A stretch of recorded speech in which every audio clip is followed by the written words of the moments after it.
सबसे पहले बाबा साहब के चरणों में मेरा नमन।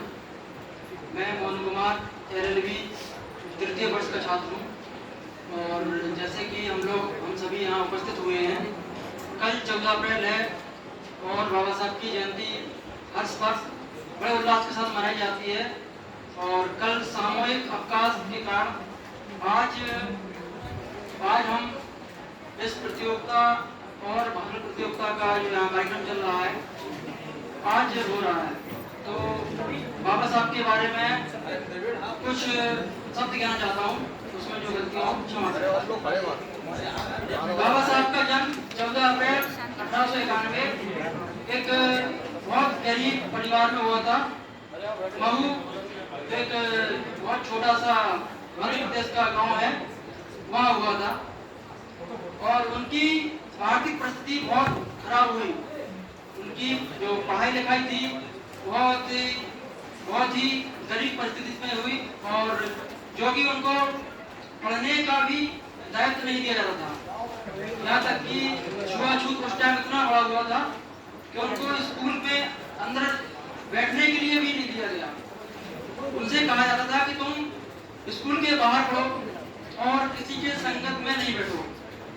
और यहाँ तक कि एक आज के टाइम में तो लोग सब कुछ इक्वल हो गया और कहीं कहीं ये समानता अभी भी वही है, चली आ रही है। उनको एक गिलास पानी तक नहीं पीने नहीं दिया जाता था। इतनी ज्यादा लोगों के अंदर क्रूरता भरी थी छुआछूत को लेके। तो इस चीज को उन्होंने जो बचपन में झेला और देखते चले आए तो उनके माइंड में एक ही चीज ठन चुकी थी कि इस चीज को हमें खत्म करना है, लोगों की मानसिक स्थिति हटानी है। तो उन्होंने जैसे तैसे अपनी पढ़ाई लिखाई की और साथ साथ नौकरियां भी की। जो उनके पिता थे वो सूबेदार के पद पर तैनात थे, तो वो आगे पढ़े और कोलंबिया यूनिवर्सिटी से उन्होंने अपनी डिग्री हासिल की और वो एक स्वतंत्र भारत के पहले कानून मंत्री बने और उन्होंने अपने मंत्रिमंडल में बात रखी और एक बार उन्होंने हिंदू बिल कोड के लिए अपील रखी, क्योंकि उनकी इस बात से लोग सहमत नहीं हुए तो उन्होंने अपने उस मंत्री पद से इस्तीफा दे दिया।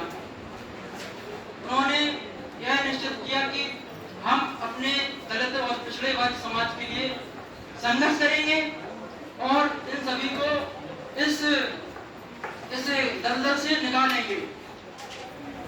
और साथ ही साथ उन्होंने कई आंदोलन किए।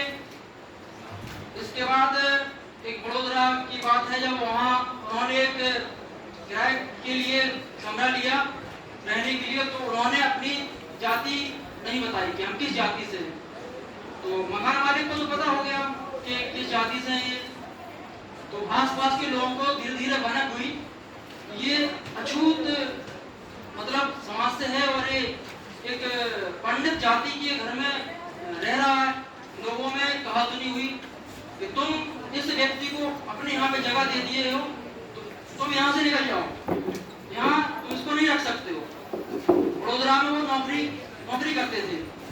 तो धीरे धीरे लोग बाहर लाठियां लेके आ गए उनको मारने के लिए। तो मकान मालिक ने पीछे के दरवाजे से उनको निकाल दिया। तो उस टाइम इतना मतलब जाति की वजह से इतना भेदभाव था कि रहने क्या खाने पीने के लिए लोग उन्हें कहीं रहने और रुकने नहीं दिया जाता था लोगों को। इतना मानसिक क्रूरता भर चुकी थी।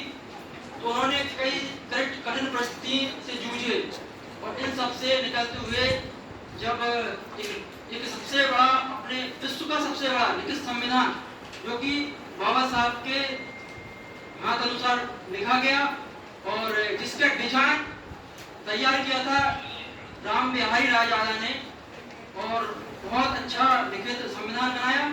और आज महिलाओं के लिए कई संविधान के जो आर्टिकल हैं, धाराएं हैं, उन्होंने महिलाओं के लिए विशेष अधिकार दिए। उनके अधिकार में बस मैं अपनी वाणी को विराम देना चाहता हूँ।